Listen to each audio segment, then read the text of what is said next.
क्या किसी से प्यार करने की सजा मौत हो सकती है? क्या किसी के पेरेंट्स सचमुच अपनी ही बेटी की खुशियों के दुश्मन बन सकते हैं? और क्या कोई किसी को इतना प्यार कर सकता है कि उसके मरने के बाद उसके शव से शादी कर ले? नमस्कार, मैं हूं हर्ष और आप देख रहे हैं डिटेल न्यूज इंडिया। ये जो मैंने अभी कहा शायद आपको कोई ड्रामेटिक फिल्म का इंट्रो लग रहा होगा, लेकिन यकीन मानिए महाराष्ट्र के नांदेड़ से आई ये खबर इससे भी ज्यादा दर्दनाक है, जिसे सुनकर आपका दिल दहल उठेगा।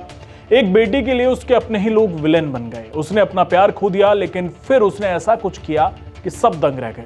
ये कहानी है आंचल और सक्षम ताटे की। इन दोनों का रिश्ता करीब 3 साल पुराना था। सक्षम आंचल के भाई का ही दोस्त था।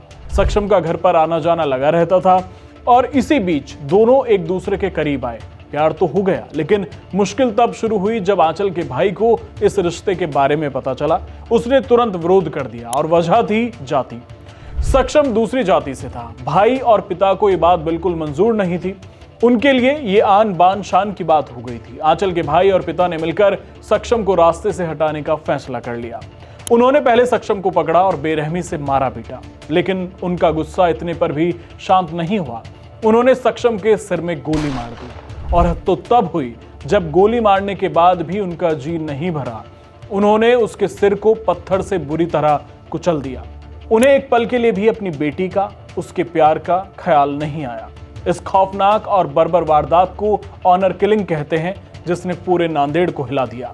लेकिन कहानी यहां खत्म नहीं होती। सक्षम को खोने के बाद आंचल पूरी तरह टूट गई। उसके सारे सपने, उसकी सारी खुशियां सब आंसुओं में बह गए। लेकिन इस दर्द के बीच आंचल ने जो हिम्मत दिखाई वो शायद कोई नहीं दिखा सकता। सक्षम के मारे जाने के बाद आंचल सीधा सक्षम के घर पहुंची, जहां उसका अंतिम संस्कार होना था। और उस अंतिम संस्कार से ठीक पहले आंचल ने एक ऐसा काम किया जिसने सबको चौंका दिया। उसने सक्षम के शव के पास खुद को हल्दी लगाई, माथे पर सिंदूर लगाया। जी हां, उसने मरने के बाद भी सक्षम के शव से शादी कर ली। उसने सक्षम की दुल्हन बनकर दुनिया को दिखा दिया कि सच्चा प्यार क्या होता है। उसने फैसला किया कि अब वो अपने परिवार को छोड़कर सक्षम के परिवार के साथ उसी घर में रहेगी। आंचल ने अपने प्यार के लिए सबसे बड़ी कीमत चुकाई है, लेकिन अब वो शांत नहीं बैठी। आंचल ने साफ साफ कहा कि वो अपने सक्षम के हत्यारों को, यानी अपने भाई और पिता को फांसी की सजा दिलवाना चाहती है। वो अब न्याय चाहती है। पुलिस ने भी इस मामले में तेजी से कार्रवाई की है। 6 आरोपियों के खिलाफ गंभीर धाराओं में मामला दर्ज किया गया और सभी को गिरफ्तार कर लिया गया है। इस दर्दनाक कहानी पर आपकी क्या राय है, हमें कमेंट बॉक्स में जरूर बताएं। नमस्कार।